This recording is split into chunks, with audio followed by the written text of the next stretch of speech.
할렐루야. 우리는 하나님의 큰 기쁨입니다. 아멘. 우리는 하나님의 큰 기쁨입니다. 아멘. God is good all the time. 감사합니다. 오늘은 10월하고도 21일입니다. 목요일이고요. 욥기서 10장 13절에서 22절입니다. 이번 달은 큐티책이 또 늦어질 것 같습니다. 항공으로 오는 것도 일단 한국에서 책을 배에다가 다 실어버려가지고 항공으로 올 책도 없고 천상 배에서 받아야 되는데 그 배가 한 일주일 정도 늦게 도착하게 될 것 같다고 그래도 연락이 왔었습니다. 그래서 어제 가려고 했는데 못 가고 전화를 해봤더니 상황이 그렇다고 합니다. 계속해서 기도하시면서 그래서 제가 그런 이야기를 했습니다. 우리는 큐티책을 우리 교인들이 나누어 보는 것도 보지만 다른 사람들 나누어지는 전도용이 많다고 칩이 이렇게 앱이나 그런 것들이 주어진다고 해서 해결될 부분이 아닌데 그런 일이 좀 없으면 좋겠다 그렇게 말씀드렸더니 저희들도 정말 예간장이 탄다고 그렇게 이야기하더라고요. 그래서 월간지가 월에 맞춰서 못 나온다는 게 얼마나 큰 그죠? 뭡니까? 위에서 좀 기도해 주셨으면 좋겠습니다. 한 줄씩 오늘 주께서 주시는 말씀 받기를 원합니다. 자, 그러한데 주께서 이것들을 마음에 품으셨나이다. 이 뜻이 주께 있는 줄을 내가 아나이다.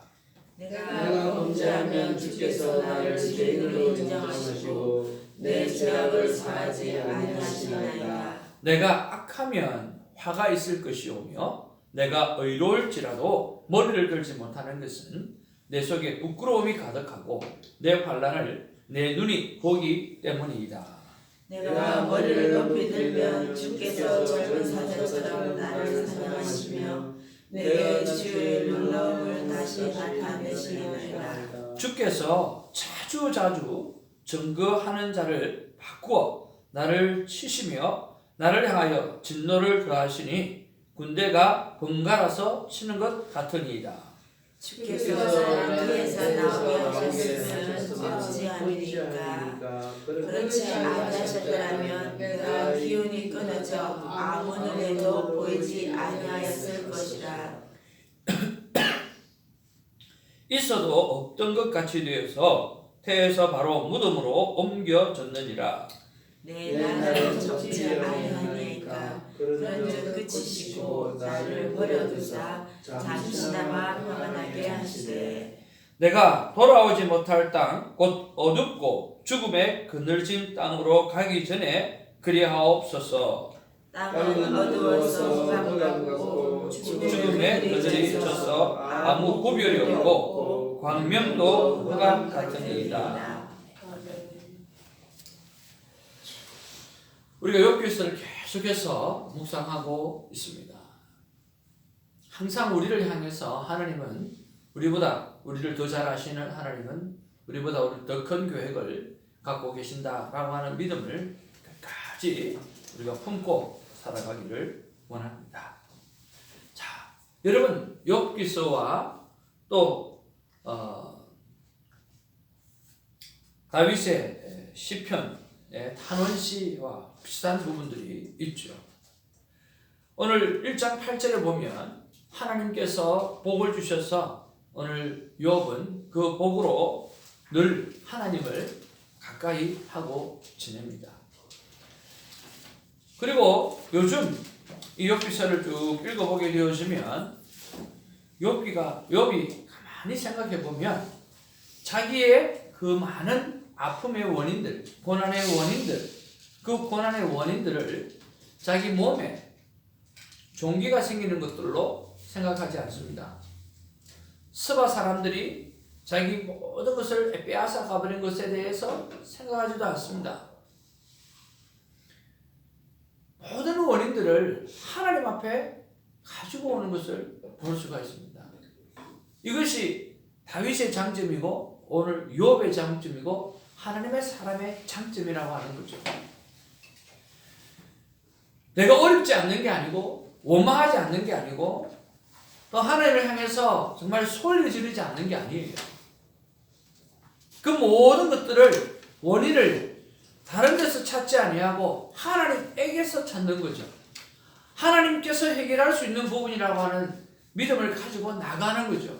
하나님 앞에 갖고 왔다라고 하는 것, 하나님 앞에 원망한다라고 하는 것, 그것은 하나님만이 해결해 줄 수 있다라고 하는 믿음의 고백이고 삶의 고백이라고 하는 거죠. 그런 면에서 여러분 어떠한 일을 만난다 할지라도 하나님께 나아가는 하나님 앞에 모든 문제를 해결하는 저와 여러분이 되어지기를 주님의 이름으로 축복을 드립니다. 아멘. 우리가 어제 말씀 12절에 보면 하나님이 어떤 하나님입니까? 생명을 지켜주시는 하나님, 은혜를 베풀어 주시는 하나님, 보살펴 주시는 하나님, 그리고 내 영을 지켜주시는 하나님이라고 고백하고 있습니다.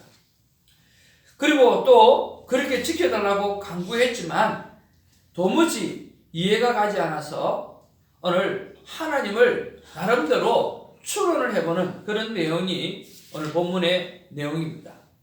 13절에 보니까 그러한데 그러신 분인데 주께서 이것들을 마음에 품으셨나이다. 이 뜻이 주께 있는 줄을 내가 아나이다. 내가 범죄하면 주께서 나를 죄인으로 인정하시고 내 죄악을 사하지 아니하시나이다.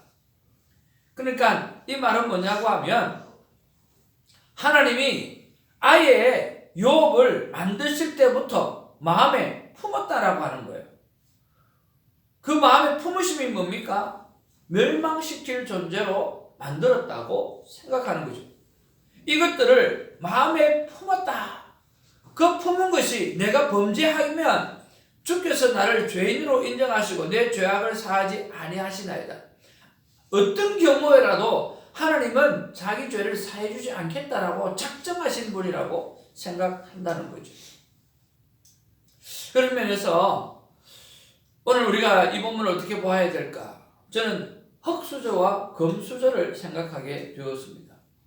오늘 지난 과거를 돌아보면서 벌써 지난 과거에 붙잡혀 가지고 내일을 계획하지 못하고 있는 그런 부분들이 있지 않나라고 하는 거죠. 사람들이 살아가다 보면 나는 흙수저로 태어났다 라고 하는 그것을 가지고 평생을 고통하는 사람이 있습니다. 그리고 어떤 사람은 평생 금수저로 태어났다고 해서 평생을 금수저로 살아갈 것처럼 그렇게 흥청망청 살아가는 사람도 많이 있다라고 하는 거예요. 오늘 본문의 말씀을 보면서 하나님께서 이미 그렇게 하셨다라고 과거에 붙잡혀 있는 거죠. 우리는 이 과거에 붙잡혀서는 안 된다는 거예요. 서로 그렇다 할지라도 오늘 과거에 붙잡히면 앞으로 나아갈 수가 없다는 거예요. 아마 이런 상황 속에서라도 오늘 과거에 붙잡혀 있을 것이 아니라 하나님이 나를 그렇게 하실 수밖에 없는 그런 상황을 이끌어가고 있다 할지라도 오늘 이 고백을 해서는 안 된다라고 하는 거예요. 그럼에도 불구하고 라고 하는 믿음을 가지고 앞으로 나가고 또 전진할 수 있는 그런 우리가 되어야 할 것입니다. 혹시 저와 여러분 가운데 아직도 서울대학을 못 나와가지고 고민하고 계신 분 계세요? 그것처럼 바보가 어디 있습니까? 아직도 하버드를 못 나와서 고통하시는 분 계세요? 그것처럼 바보가 어디 있습니까? 지나간 것을 붙잡고 살아가는 사람처럼 어리석은 사람은 없습니다. 과거를 돌아보면서 앞으로 나아가는 사람이 날아가야지 과거를 돌아오고 과거에 붙잡혀 있으면 안 된다라고 하는 거예요. 그런 면에서 벌써 지나가는 과거에 붙잡혀서 내가 내일의 일을 하지 못하고 있는 부분이 있다고 하면 오늘 다 한번 내려놓고 하나님 앞에 다시 한번 전진해 나가시는 기회가 있기를 주님의 이름으로 축복을 드립니다. 자, 15절에서 17절의 말씀은 이렇습니다. 내가 악하면 화가 있을 것이오며 내가 의로울지라도 머리를 들지 못하는 것은 내 속에 부끄러움이 가득하고 내 환난을 내 눈이 보기 때문이다. 내가 머리를 높이 들면 주께서 젊은 사자처럼 나를 사냥하시며 내게 주의 놀라움을 다시 나타내시나이다. 주께서 자주 증거하는 자를 바꾸어 나를 치시며 나를 향하여 진노를 더하시니 군대가 번갈아 치는 것 같으니까. 하나님을 어떻게 말하고 있습니까? 내가 의로울지라도 머리를 못 들게 하시는 하나님이라는 거예요. 내가 머리를 높이 들면 하나님께서 젊은 사자처럼 나타나가지고 나를 사냥하시는 그런 하나님이라고 말씀하고 있어요. 그리고 하나님이 자주 나타난다는 거예요. 나의 증거하는 자를 자꾸만 바꾸어가지고 나를 힘들게 만들고 어렵게 만든다. 근데 그런 사람들이 군대가 번갈아 치는 것 같이 자신을 친다고 그렇게 말하는 거예요. 다시 정리를 해보면 이렇습니다. 아예 작정하고 욥의 의로움과 상관없이 징벌하기로 작정하신 하나님을 볼 수가 있는 거예요. 마치 젊은 사자가 사냥하듯이, 마치 군대가 번갈아 가면서 욥을 치듯이 그렇게 한다는 거예요. 그랬을 때 우리가 두 번째 묵상할 게, 하나님께서 작정하여 나의 일을 꼬이게 하신다는 그런 생각이 들 때, 하나님이 작정해서 내 일이 안 되게 하신다라고 하는 그런 생각이 들 때 나는 어떻게 해야 하는가라고 하는 것입니다. 우리가 살다 보면 일이 안 풀릴 때가 많이 있잖아요. 근데 아무리 생각해도 이게 안 풀릴 일이 아닌데 어떻게 이렇게 안 될 수 있을까? 그럴 때가 있어요. 도대체 하나님이 왜 이러시냐라고 하는 거죠.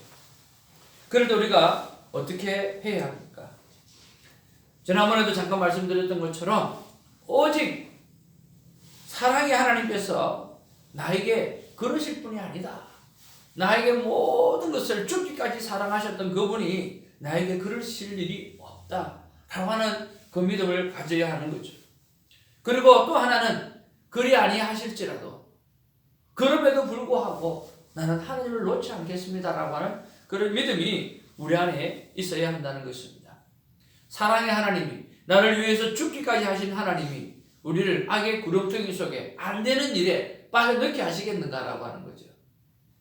또 하나, 그러면 그렇게 하지 않는다 할지라도, 내가 이해가 되지 않는다고 할지라도 나는 주님 사랑은 끝이 없고 내가 주님을 바라보는 것도 끝이 없습니다라고 하는 그런 믿음의 고백으로 살아가는 우리가 되기를 주님의 이름으로 축복을 드립니다. 19절 말씀에서 있어도 없었던 것 같이 되어서 태에서 바로 무덤으로 옮겨졌느니라. 지난번에도 그가 입버릇처럼 고백한 것처럼 안 태어났으면 제일 좋겠다. 태어나지 않았더라면 더 좋았을 것을. 태어나지 않고 태에서 내가 무덤으로 바로 옮겨졌더라면 더 좋았을 텐데 라고 하는 거예요. 하나님은 한순간도 잠도 제대로 못 자게 만들어 보고 있고 잠시라도 쉬지 못하게 그렇게 하시는 하나님으로 생각하고 있다라고 하는 거죠.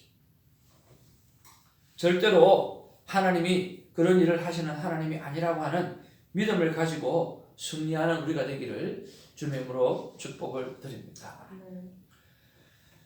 오늘 이 본문 말씀을 묵상하면서 하나님 한 말씀으로 한번 좀 요약해서 말씀을 좀 해주세요.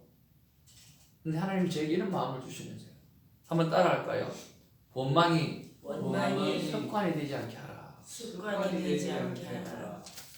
욥이 어려운 상황을 맞이하고 있어요. 그럼에도 불구하고 하나님 앞에 나오고 있어요. 잘하죠. 더 잘할 수 있는 방법은 뭐가요? 그럼에도 불구하고 원망이 습관화 되어지면 안 된다는 거예요. 찬양이 습관이 되기를 주님으로 축복을 드립니다. 아멘. 하늘 바라보는 것이 습관이 되어지고 어떤 상황 가운데도 찬양할 수 있는 그런 것들이 우리에게 습관이 되어지고 원망이 습관이 되지 않기를 주님으로 축복을 드립니다. 어제 아내하고 이런저런 이야기를 나누었습니다. 요새 아내 이야기 잘못하면 큰일 나는데요. 성경적인 이야기를 나누었어요. 과연 욥이 고난의 기간이 얼마였는가라고 하는 거죠. 권사님, 욥이 고난의 기간이 얼마쯤 될까요?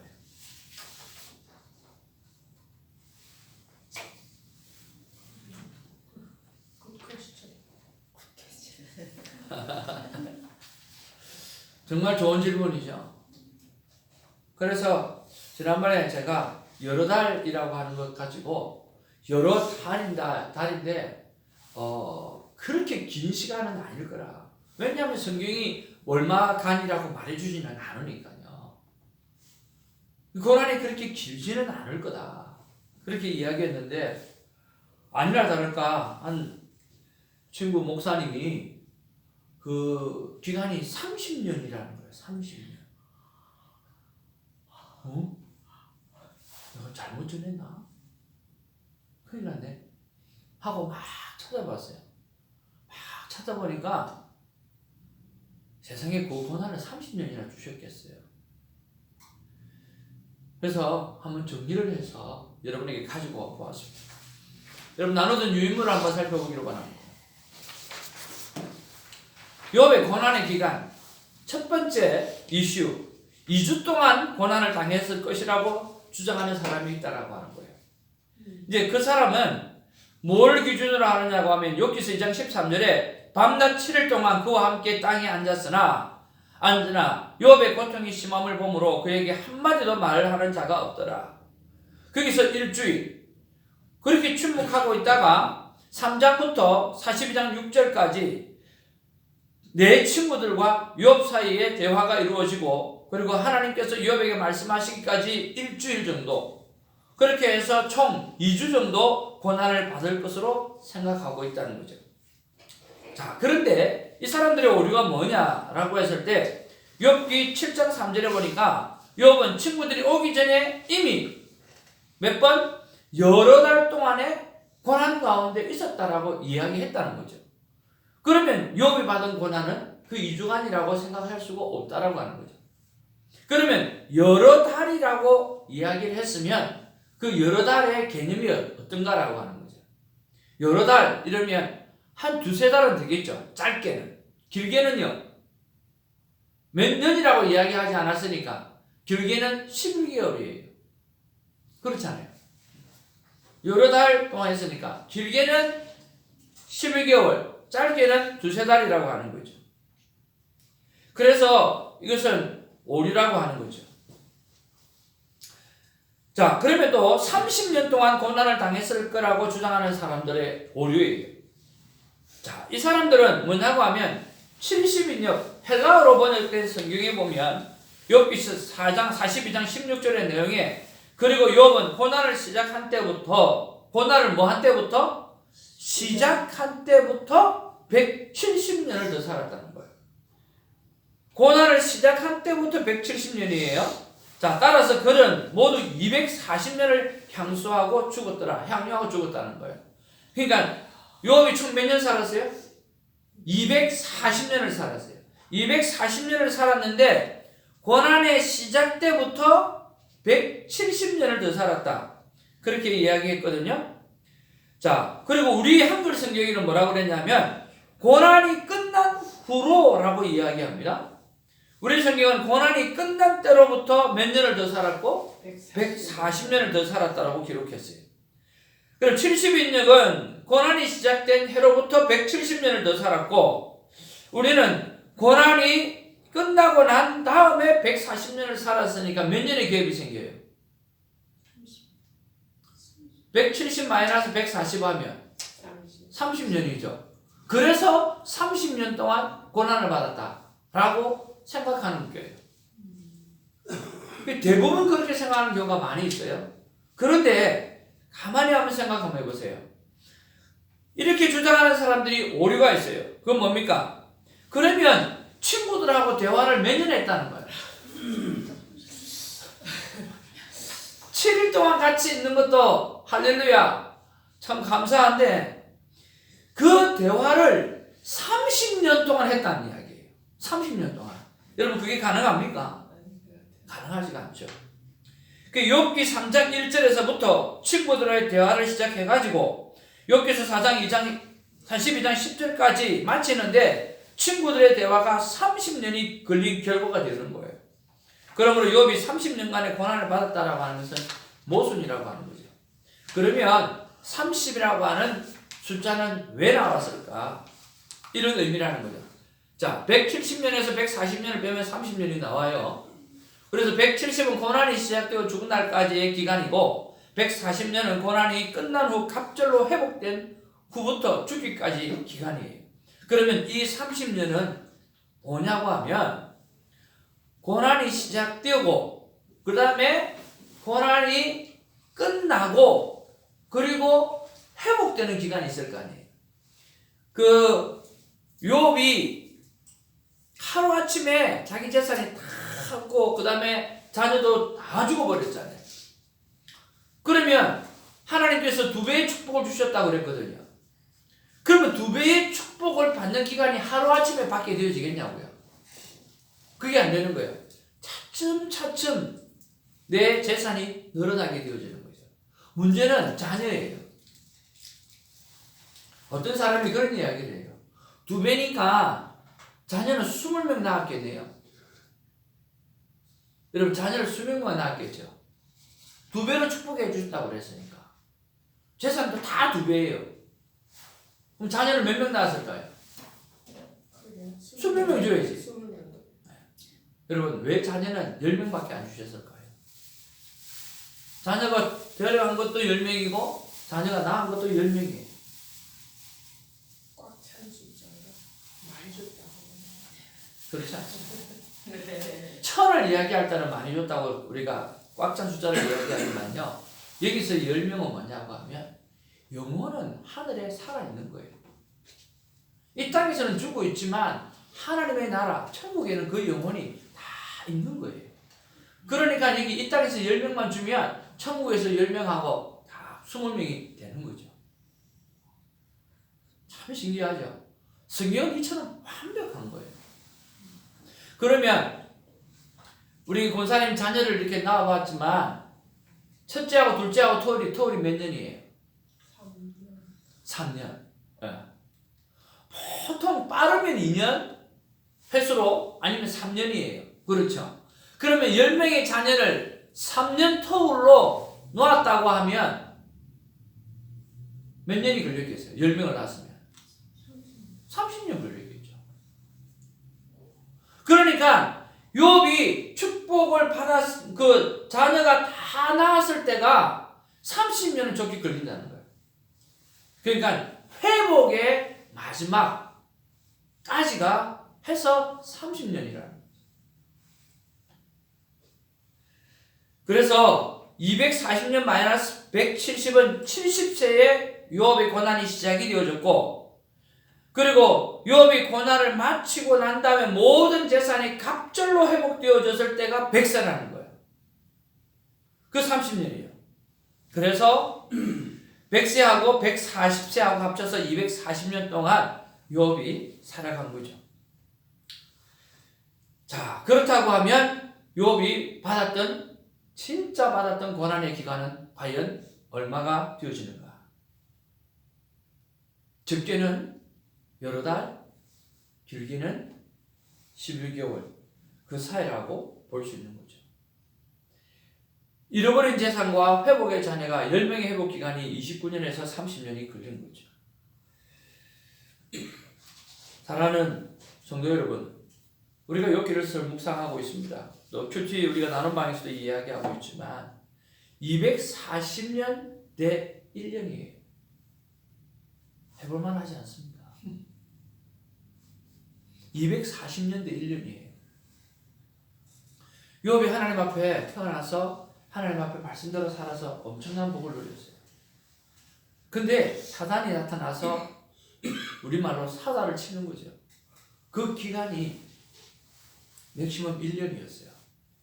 그러고 난 다음에 오늘 하나님께서 29년 동안 갑절의 복을 주시고 그 이후에도 병들어서 죽은 것이 아니라 건강하게 살다가 그냥 연한이 다 되어서 하나님 앞에 갔다고 이야기했습니다. 욥은 얼마나 많은 축복을 가졌을까요? 그랬을 때 우리의 인생에 돌아켜보면 힘든 시기가 있어요. 그런데 지금 어떻게 느끼십니까? 잠깐이었던 거예요. 잠깐이었던 거예요. 힘든 시기가 그렇게 오래 가지는 않았어요. 그렇기 때문에 여러분 하나님께서 우리에게 말씀하십니다. 너 이 힘든 시간 그렇게 오래 가지 않는다. 내가 그렇게 오래 두지도 않는다. 잠깐이다. 이 또한 지나가리라. 감당할 시험만 내가 너에게 준다. 하나님 약속하신 그대로 이 또한 지나가리라. 그리고 감당하지 못할 시험은 주지 않는다. 그러니까 어떻게든지 너의 삶에 원망이 습관이 되지 않고 찬양이 습관이 되라고 하나님이 말씀하시는 그 말씀을 받아들이고 여러분 어떤 상황 가운데도 찬양하며 나아가는 우리가 되기를 주님의 이름으로 축복을 드립니다. 아멘. 기도하겠습니다. 사랑과 은혜가 충만하신 아버지 고맙고 감사를 드립니다. 주님, 욥은 믿음으로 잘 견디고 있습니다. 그런데 아쉬운 것이 정말 있습니다. 그럼에도 불구하고 하나님을 찬양하는 일에 애를 썼고 그럼에도 불구하고 불평하기보다는 믿음을 고백했더라고 하면 더 좋았을 텐데 하는 생각도 해봅니다. 그러나 워낙 고난과 고통이 심했기 때문에 우리가 그렇게 요구할 수도 없는 그런 상황입니다. 정말 죽음이 그의 인생에 더 큰 기쁨이 되어진다라고 하는 그 고백을 하는 그런 모습을 볼 때마다 정말 힘들었던 것 같습니다. 그런데 이것도 이 또한 지나가리라. 이것도 감당할 시험만 하나님께서 허락해 주신다라고 하는 말씀을 비춰볼 때 믿음으로 견딜 수 있는 기간이었습니다. 주님, 원망이 습관이 되지 않도록 도와주시고 언제나 하나님을 찬양하는 어떤 순간에도 하나님을 찬양하는 우리가 그것이 습관이 되어질 수 있도록 하나님 우리를 붙잡아 주시고 역사하여 주옵소서. 감사하고 우리 구주 예수님의 이름으로 기도하옵나이다. 아멘. 아멘. 우리 주님 가르치신 기도로 우리의 믿음을 고백합니다. 하늘에 계신 우리 아버지여, 이름이 나라의 마음이시며 뜻이 하늘에서 이루어진 것 같이 땅에서도 이루어지리라. 오늘 우리에게 일용할 것을 주옵시고 우리가 우리에게 죄진 자를 사하여 주고 같이 우리 죄를 사하여 주옵시고 우리를 시험에 들게 하지 마옵시고 다만 악에서 구하옵소서. 내게 나라와 권세와 영광이 아버지께 영원히 있사옵나이다. 여러분에게 나눠드린 새벽기도의 기도 제목이 있습니다. 말씀과 동행하는 나의 삶을 통하여서 내 나이만큼의 영혼이라도 큐티의 삶을 살도록 전도하게 하옵소서. 기도가 최고의 힘이요 능력입니다. 우리 새벽기도 가족 이름을 부르며 축복합니다. 나의 말과 행동이 오늘만이라도 죽어가는 생명을 살리는 말과 행동이 되게 하여 주옵소서. 그리고 이번 주에 집중적인 우리가 기도를 여러분은 감당하시고 또 여러분 계속해서 여러분이 기도해야 될 제목들 정리하셔서 기도하면서 나아가면서 오늘 기도의 삶이 되어지기를 원합니다. 기도하겠습니다.